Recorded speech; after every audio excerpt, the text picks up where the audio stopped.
female gaze. And in no way was I running them through my male brain. As much as I can try to see the world as a woman, I never will be able to. And I know what I don't know.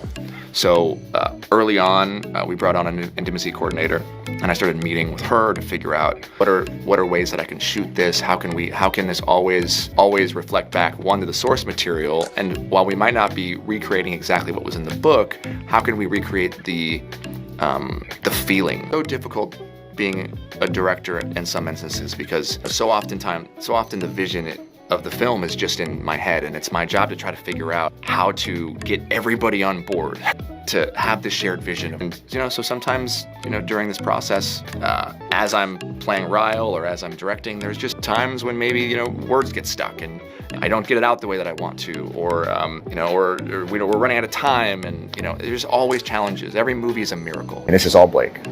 Like I said, Blake was involved in all aspects of this production, and she is also a marketing genius. Her and Ryan together are something else. But this was all Blake, and she knew that the song would work, and she got Taylor to do it, and I was just had nothing to do with it. I was just so grateful that Taylor agreed. And Dream team. The soundtrack is amazing, like 10 out of 10. Oh, baby, let me break it down for you because the tea is piping hot.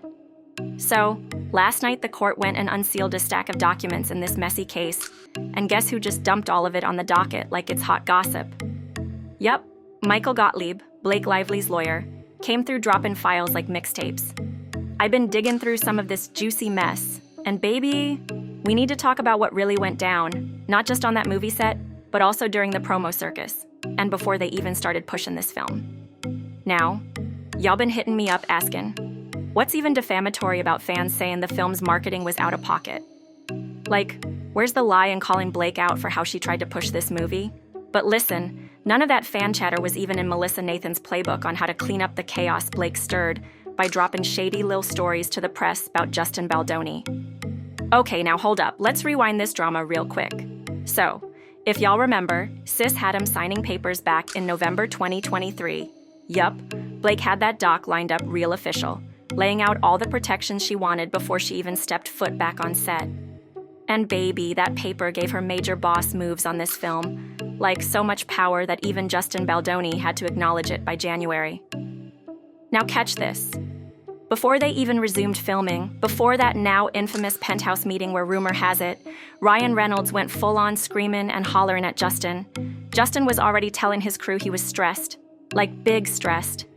He was saying he had to figure out how to move through this whole mess after Blake finessed that doc to snatch control. And get this, on January 2nd, Justin texts his boys like, I ain't seen Blake face to face since the safety letter drama.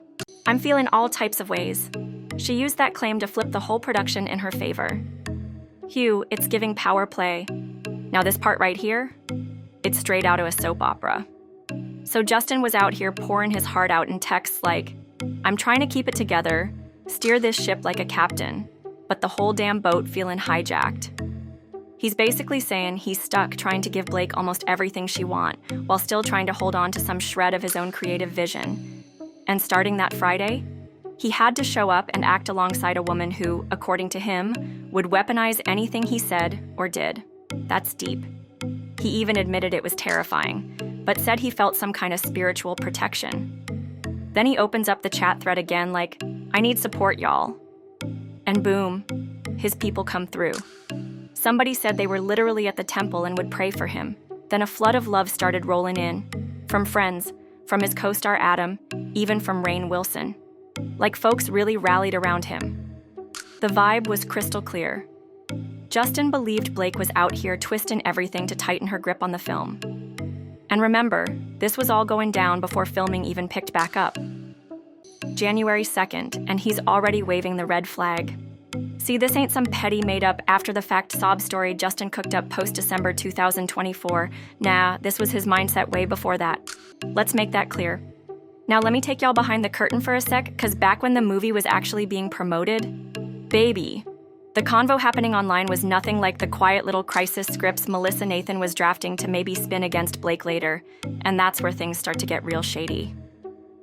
I finally clocked why they've been so pressed to loop Shasti Flott into all this mess. It's because the internet started popping off about how Blake and Ryan were trying to sell this film like it was some soft, flowery lil summertime rom-com. Real picnic in the park vibes. And that criticism, that whole vibe, it wasn't anywhere in their playbook. They weren't ready. Matter of fact, most of what they were doing behind the scenes was scrambling, trying to pivot and deal with the real issue. Leslie Sloan was out here shopping a story. So all that chirping online, that wasn't no random backlash. It was folks catching on, and they weren't ready for it. Cakes always have a little bit of a sense of humor. For my baby, I just did a giant set of which I feel like will haunt him for life. But what do they want at 1? Like, he can't declare what he wants. Yeah. What he wants at Really? 1. Yeah. I'll show you a picture after. They're pretty Oh, I amazing. need to see of the cake, that. not of the mine. Of your Also food. amazing. Though. Well, yes, I Oh, now this is where it gets real grimy. So check it. As early as the end of July, Leslie Sloan was already out here slipping stories to the New York Post, specifically to Sarah Nathan. Yes, that's Sarah Nathan, the same one Blake's team later tried to drag into court with a subpoena, claiming she had nothing to do with the article or its sources. Baby, the math ain't mathin'. Then we got these messy little receipts. Text messages between Melissa Nathan, Katie Case, and the whole Lil Tag Team crew from back on August 12, 2024. Texts that even Brianna Koslow and maybe writer Tatiana Siegel got a peek at. Now Katie? She didn't hold back. Sis said, someone needs to tell them to grow up. They marketed a film about domestic violence like it was some goofy rom-com. I know this backlash is 'cause of us, and 'cause Leslie told folks I ran that whole Team Johnny Depp and bots thing. Whew, the irony. But even she had to admit, by that point, the tides were already shifting, and the internet was not here for the gamesy. Now this part? This is where the real ones were speaking up. So let's talk about it. Judd didn't even step into the ring till, Thursday? And still, folks out here trying to act like he was sent on a mission. Nah. They straight up said, we never told Judd to drag her over the promo. That whole conversation popped off all on its own. And why? 'Cause people saw the movie and were like, hold up, this is about domestic violence? And y'all out here throwing florals and picnic vibes on it? Make it make sense. Zoe even hit me on Saturday like, this is a wild way to market a film. What even is this? And honestly, they weren't wrong. Folks were confused, shook, and not here for the sugar-coated aesthetic.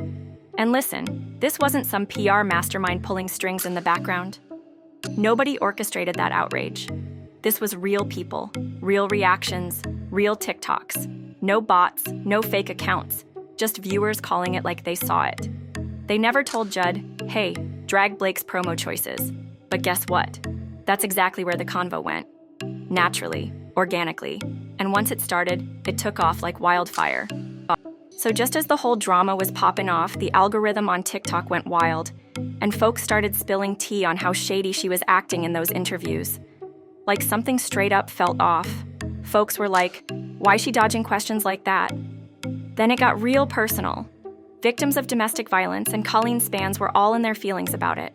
That's when I bet people started digging up other Blake interviews where she was straight up bullying folks. And honestly, that's the kind of vibe where someone like Shasti would feel comfy sharing that kind of dirt. 'Cause sometimes as a journalist, you gotta keep your mouth shut about what you know. Protect your sources, keep those connections tight. But you can tell this situation had Shasti heated, no doubt. So Shasti found that spot to let it all out, no filter, just straight up organic vibes.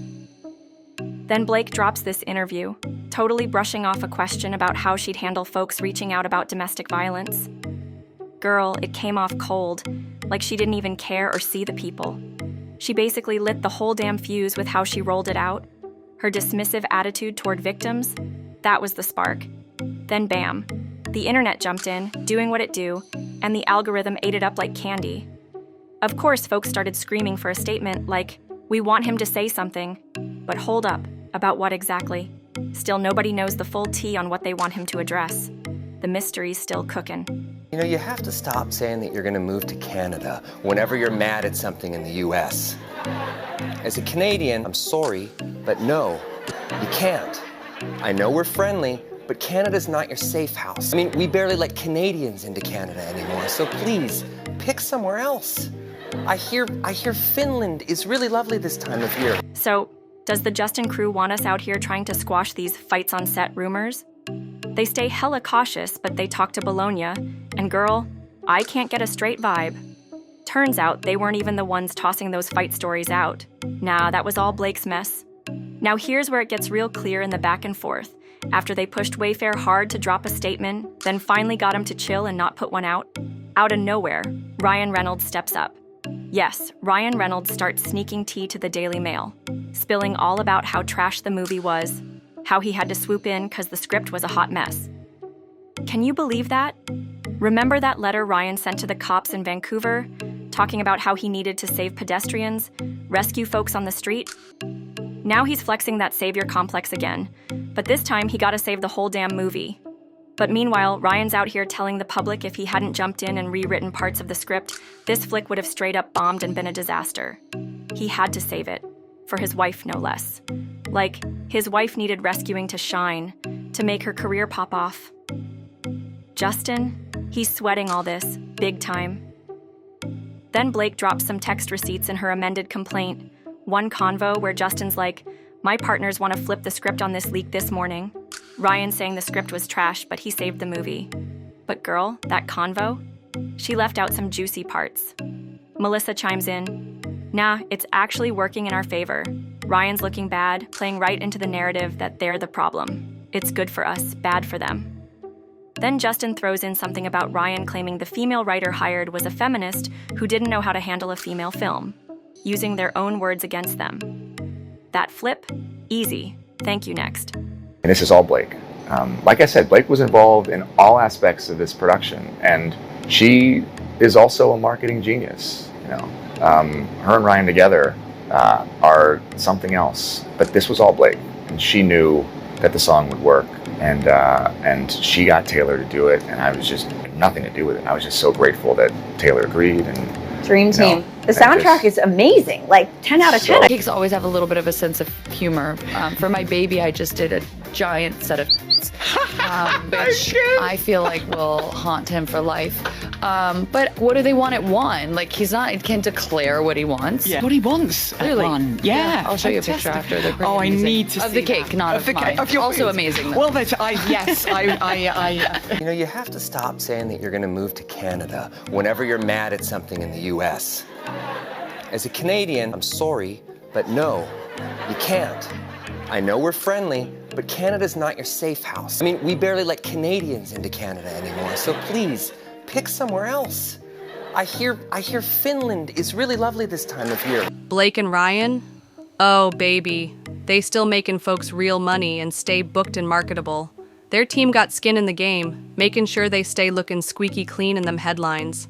And it ain't just Leslie Sloan pulling strings. WME, that big dog agency, is deep in this too. And remember when I spilled that lil tea? Folks been whispering for years that WME be out here playing dirty, using bots, mass flagging, reporting folks left and right. And Chiley, word is they boostin' them follower counts like it's Black Friday. 'Cause best believe, in this clout-chasing era, production houses stay hirin' based on who's poppin' online. And boo, did I mention folks been shook to speak up about WME?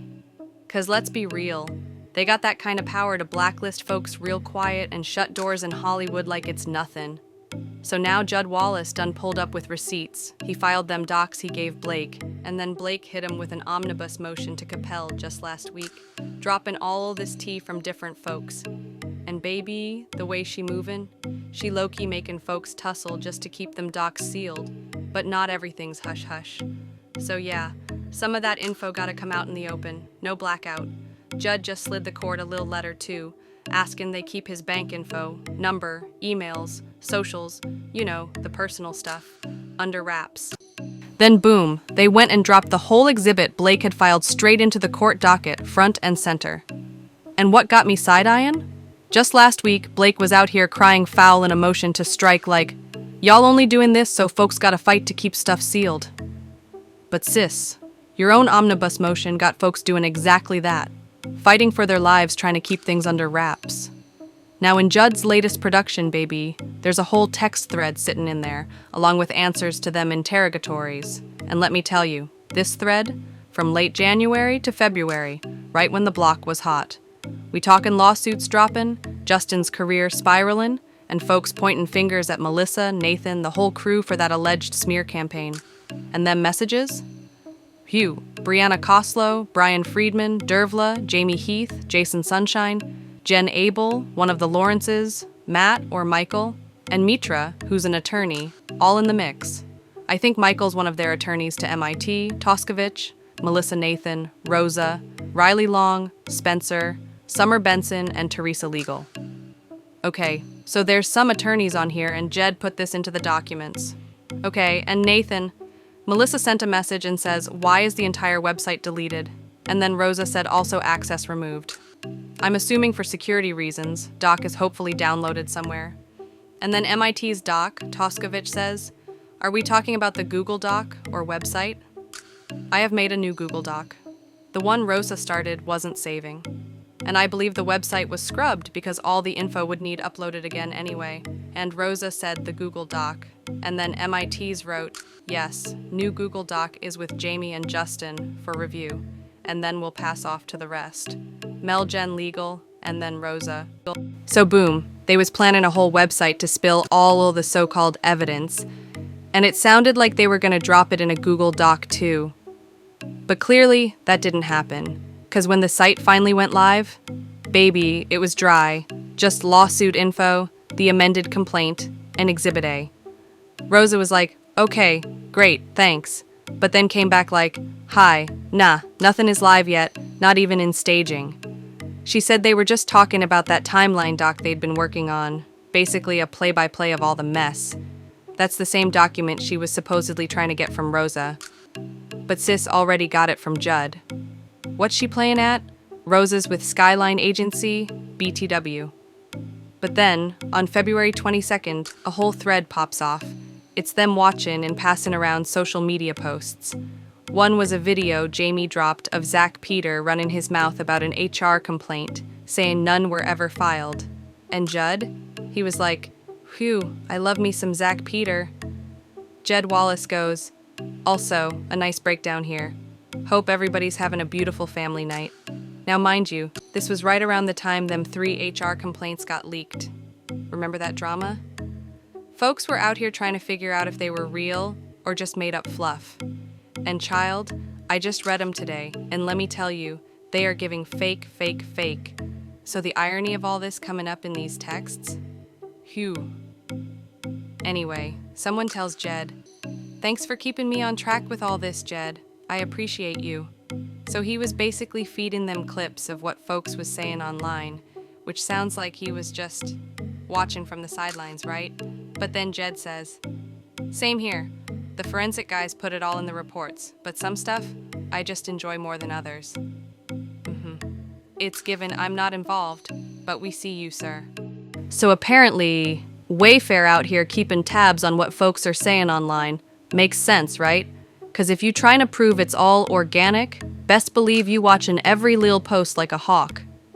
Then Justin drops a link to a Hollywood Reporter article, the one Blake went off on, calling it sexist, screaming David versus Goliath, and bringing up the Baha'i faith. It had some wild parts, sure, but it wasn't all that harsh. Definitely softer than some of the other hit pieces. Then Melissa Nathan reacts like, oh my god, and Jed Wallace chimes in with, Beavers B does a B, domestic alone, whatever that means. And then Justin drops this, Jen and Melissa, this was just sent to Travis's agent, meaning Travis Van Winkle. It's a doc request from some London-based producer at Optimum, who's flexing that they're Emmy and BAFTA winners. Apparently, they making a 3-part docuseries on Blake and Justin's whole messy beef for a global streaming platform. Woo. This whole project? It's following the same blueprint as them deep dive docuseries they did for Discovering HBO. You know, the ones where they go all in on high-profile celeb trials. The first episode's supposed to break down all the leaks, articles, lawsuits, and drama that led up to the libel trials. So the producer hits up Travis Van Winkle's People Talking About. Since he's known Justin for over 20 years and even popped up on his Man Up podcast, maybe he can speak on what Justin's really like. Real smooth with it. They want to keep the convo on the low, background only, trying to finesse Travis into doing an interview. The producer's name? Maya Adelia. Then Ahmed hops in like, she emailed me too, same pitch.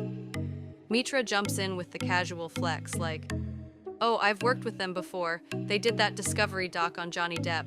I was in that one. Then she's like, another British production company hit up ITN.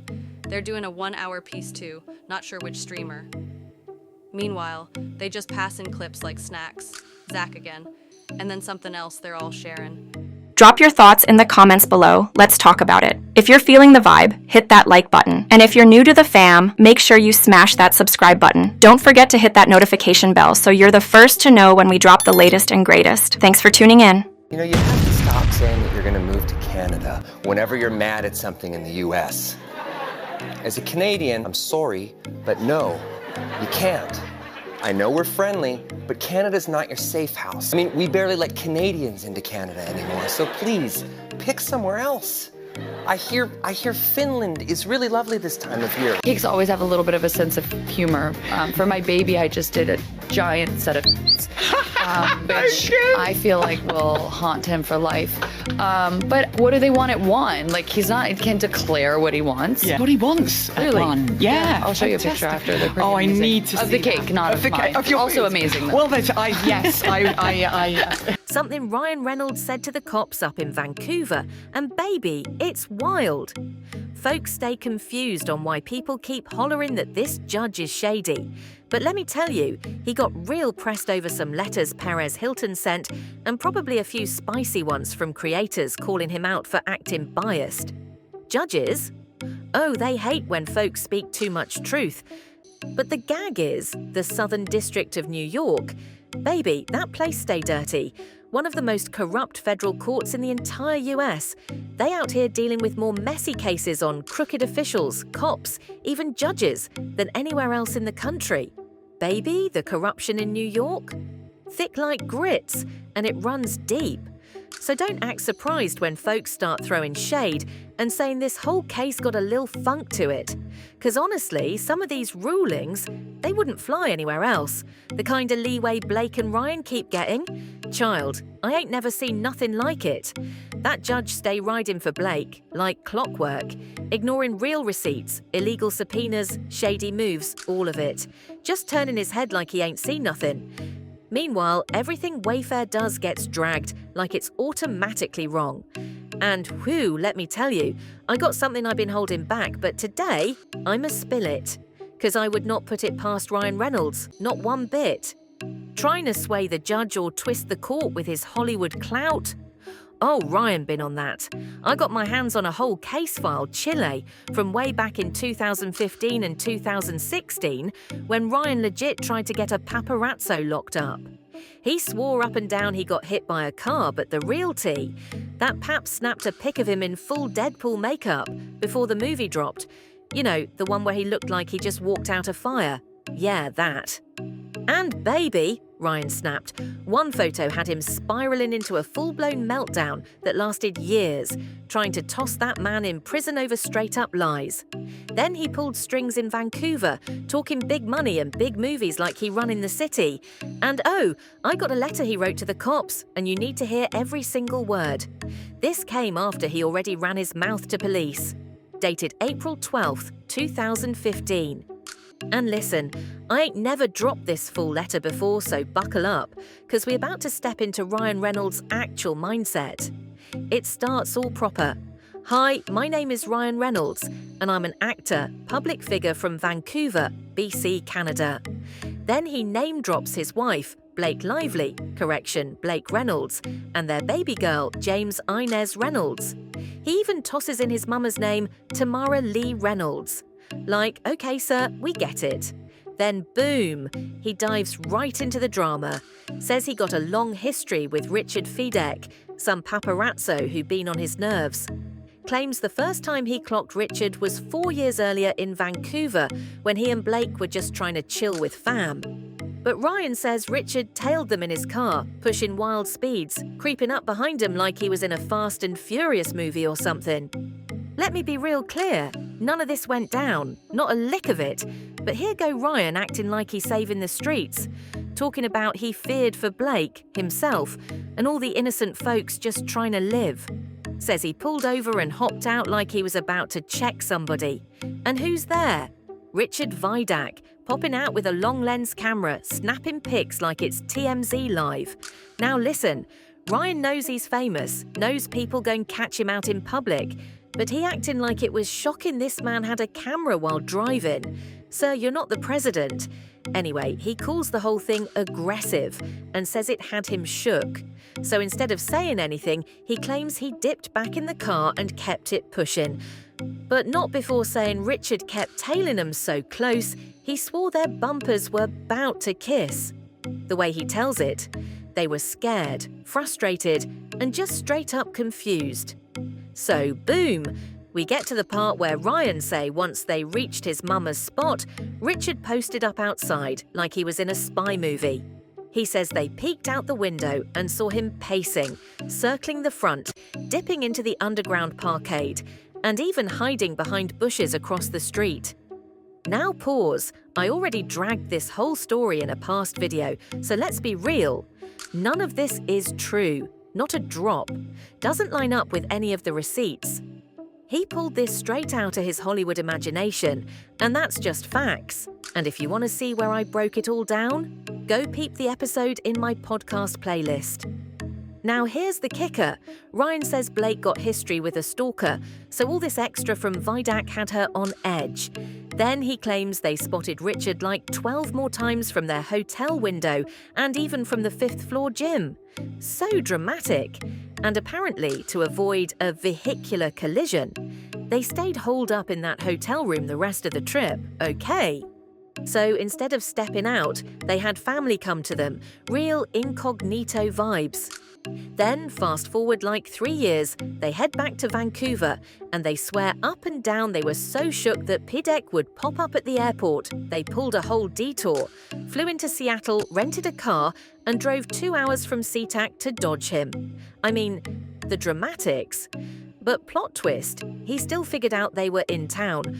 On that trip, Ryan claims both he and Blake saw Richard act even wilder, like he'd leveled up on the chaos. Said while cruising from the hotel to his mama's spot in Kitsilano, Richard, this time with an Asian woman riding shotgun, started tailing them again, creeping up like they in a car chase. Ryan says he went through an intersection, right as the light flipped from green to yellow. A city bus was behind him, and Richard, he was riding that bus's bumper like he was glued to it. So the light flips, right? The bus behind him hits the brakes, don't go through. But Ryan, he just keeps going like he above traffic laws. Says other drivers start honking and one even slams the brakes as Richard allegedly runs the red. Illegally, of course. And right on cue, Ryan pulls over, cue the dramatic music. He swears up and down he and Blake were suddenly so concerned that this chase was going to hurt innocent bystanders. And let's pause, because if you peep the pattern, Ryan always got to be the saviour, the protector, the hero. And let's not forget, this ain't even real. When he says this all happened, Richard wasn't even in Vancouver. But anyway, Ryan claims they worried Richard was going to cause a wreck and hurt somebody. Says that's when he knew it was serious. They parked on West Broadway near Vine Street, and apparently it was so bad, the only option was calling 911. But get this, he couldn't find his phone, and Richard parked right behind him. Blake, in tears, crying. I mean, Ryan really said he was in shock that someone would risk lives just for a photo. Like this picture was the crown jewels or something. He swears Fidek was out there smirking and getting a kick out of the whole chase, like it was a game. Says they'd catch him grinning or throwing a lil wave as he slid up next to him in traffic. Okay, sir. Anyway, they were only a couple blocks from his mama's crib, so Ryan says they decided to wait and call 911 from there. Then here come more stunts. He makes a U-turn and claims Fidek tried to match it, but flopped. Supposedly underestimated his car's turn radius and jumped the sidewalk on Broadway like it's Grand Theft Auto. Said dude stayed driving on the sidewalk till he could finish that turn. So finally, they roll up to Mama's house, and Ryan says he hit up 911. 2 cops pull up quick. But guess what? Richard peaced out right before they got there. Then police started grilling 2 random dudes outside the building.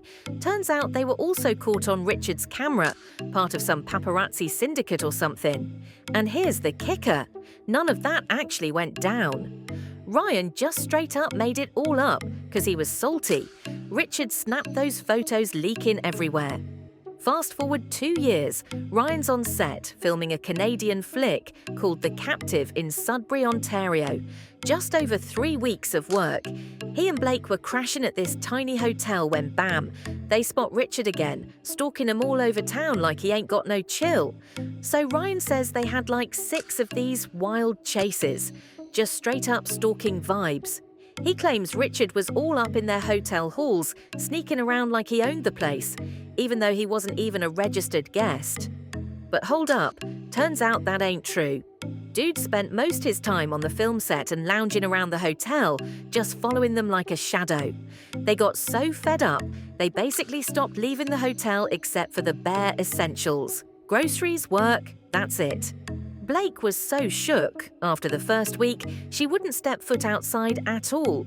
Then, after filming wrapped, Richard supposedly tailed them all the way to Toronto, hanging outside their hotel 24/7. But here's the plot twist. He actually showed receipts with plane tickets proving he wasn't even in Toronto.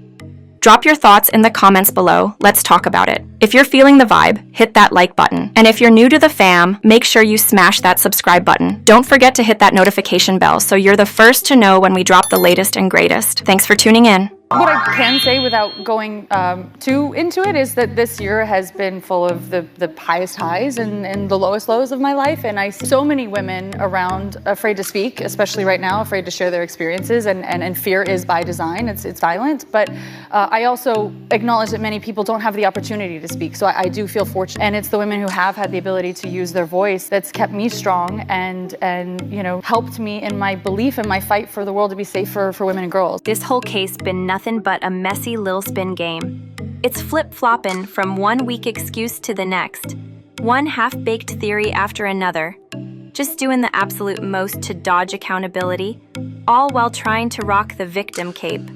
And baby, that flip got real obvious in a fresh clapback filing to Perez Hilton's motion for a protective order.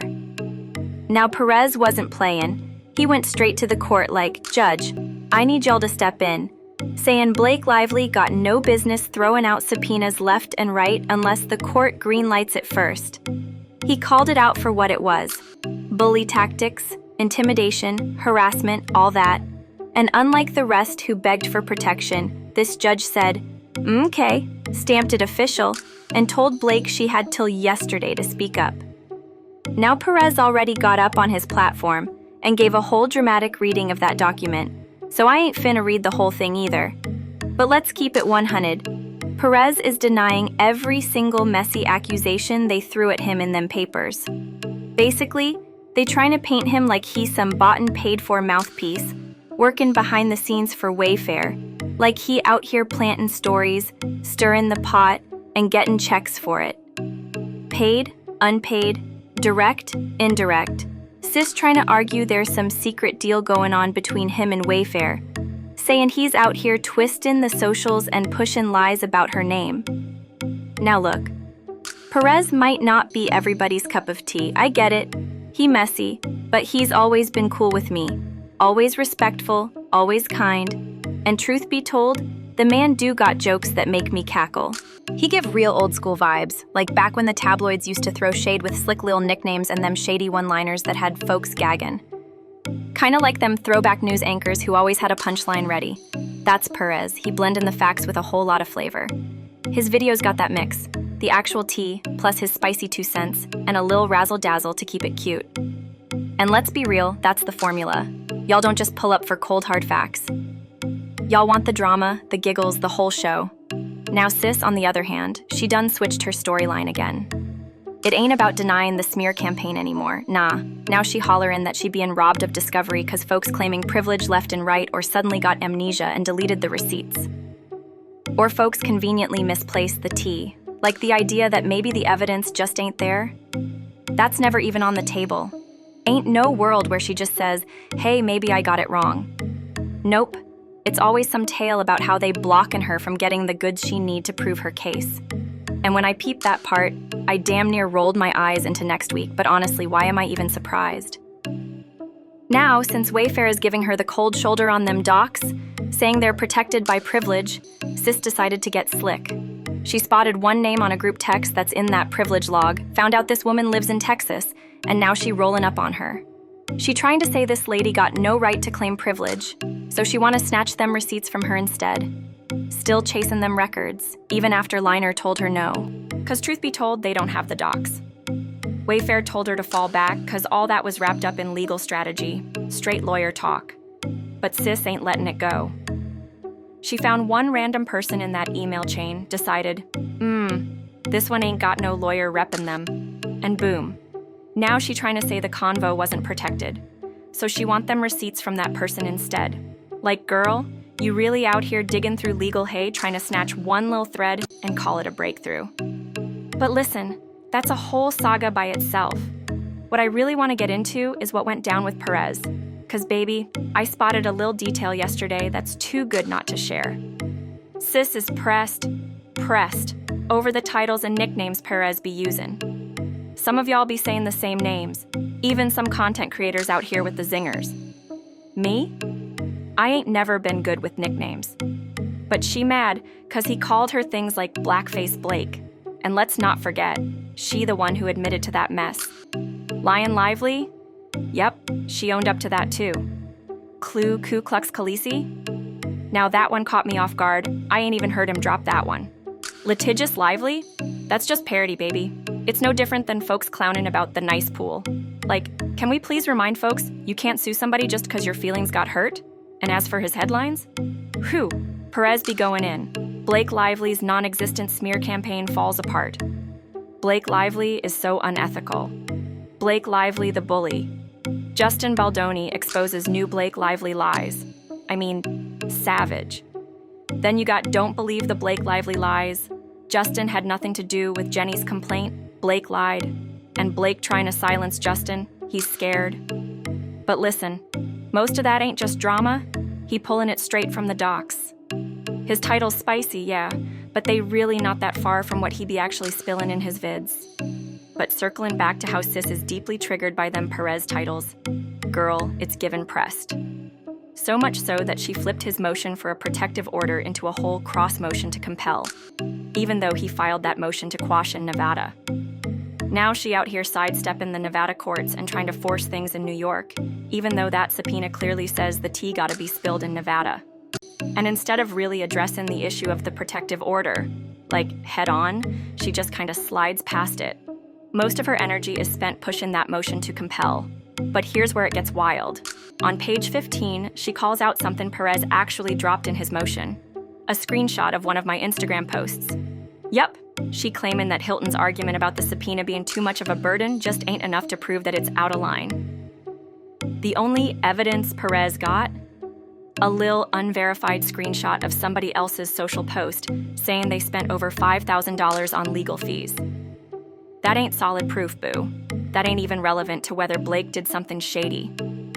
The court shouldn't have to babysit Blake and force her to get permission before sending subpoenas to folks, cause, according to her, there's zero evidence she did it dirty. But let's talk about Van Zandt. Did we mention the Van Zandt sham? Baby, this right here is the blueprint. This the exact reason she making those moves moot, right? What I said last week still stands. She agreeing to pull the subpoenas, cause if she takes that L and one gets quashed, it straight up looks like she out here abusing the system. And let's be clear, Sis already had some quashed. The ones to the phone companies, too wide, too nosy, and definitely crossing some privacy lines. She already got that subpoena to Liner tossed out. Judge shut that down last week. Or wait, maybe it was earlier this week. Either way, he shut down most of Blake's subpoena to Brian Friedman's office too. Let's be real.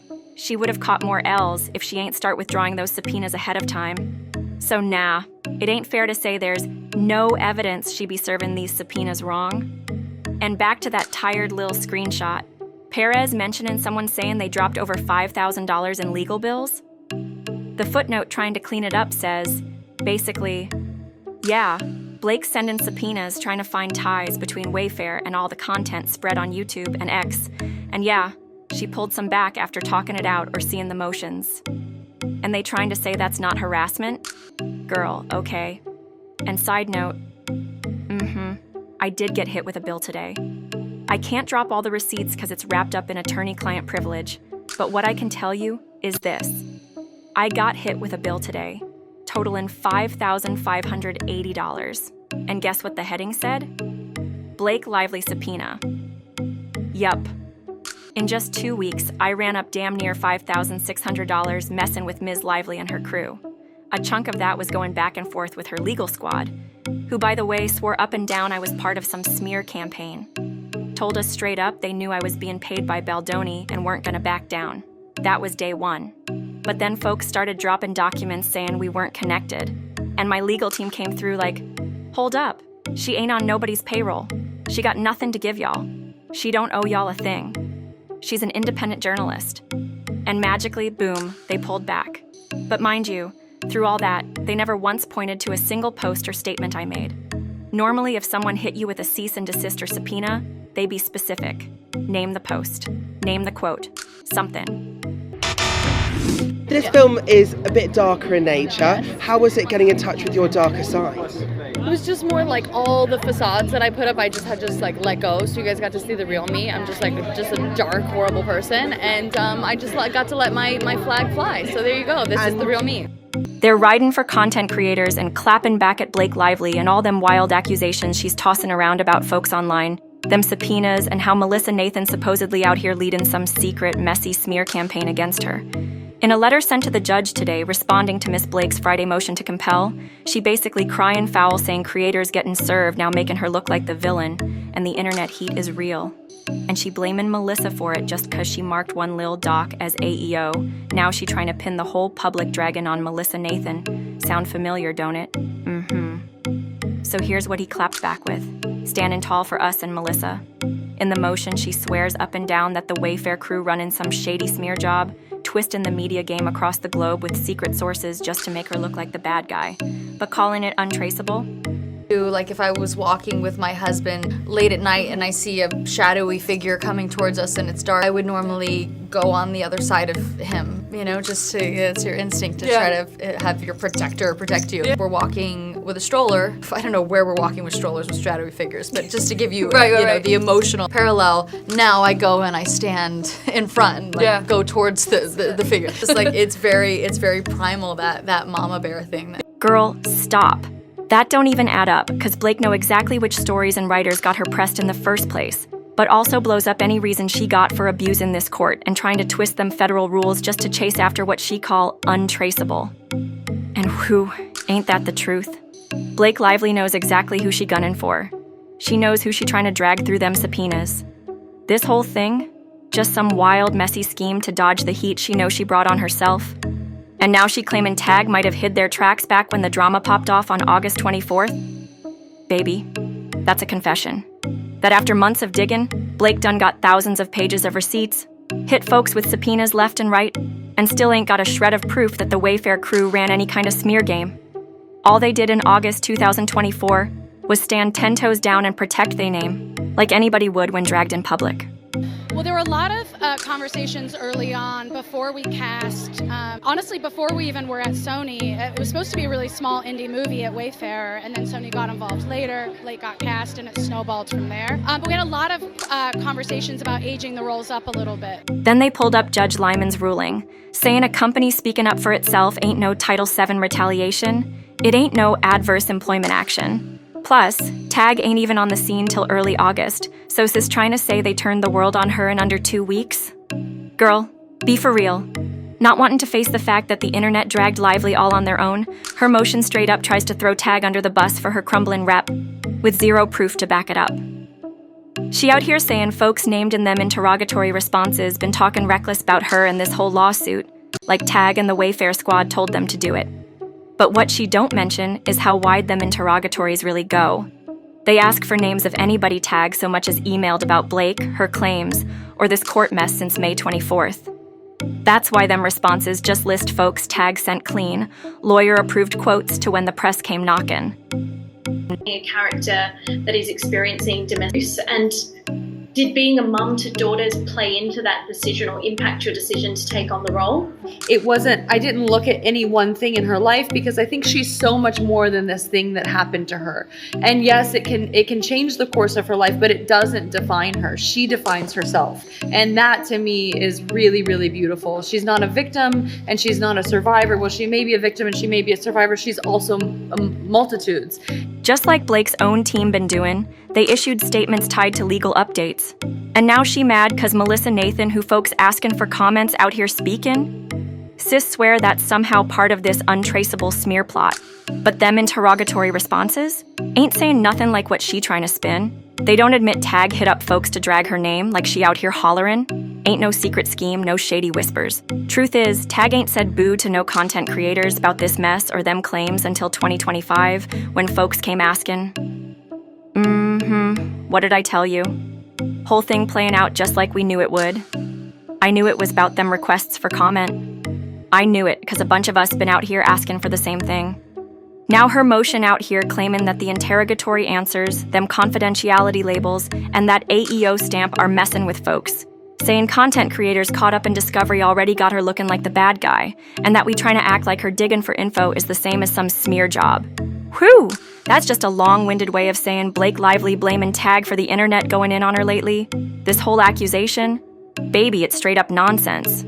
Pure foolishness. Ain't nobody talking about Tag. We just clapping back cause Blake came for us with subpoenas when she know good and well we ain't done a damn thing wrong. If she ain't want the smoke, she shouldn't have come knocking, cause she knows asking somebody for a quote ain't the same as dragging their name.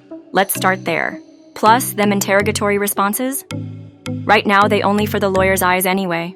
You seem like you're in love with him, but you love Ryle. And I was like, no, I also love Ryle, but like, I really love Atlas. He's like, you love Ryle. And I was like, wait, I'm sorry. Wait, what's happening? But you love Ryle. I do, but like she's conflicted. Totally. And that was always an interesting dynamic when you have somebody who's playing the character also being the one like looking at the movie. So we were always like, are we too connected? Are we too vibing? Yeah. But she loves Ryle. He's the best. I mean, she loves Atlas. She also loves Ryle. But she loves Atlas and young Lily. Just like Blake's own team been doing, they issued statements tied to legal updates. And now she mad cause Melissa Nathan, who folks asking for comments, out here speaking?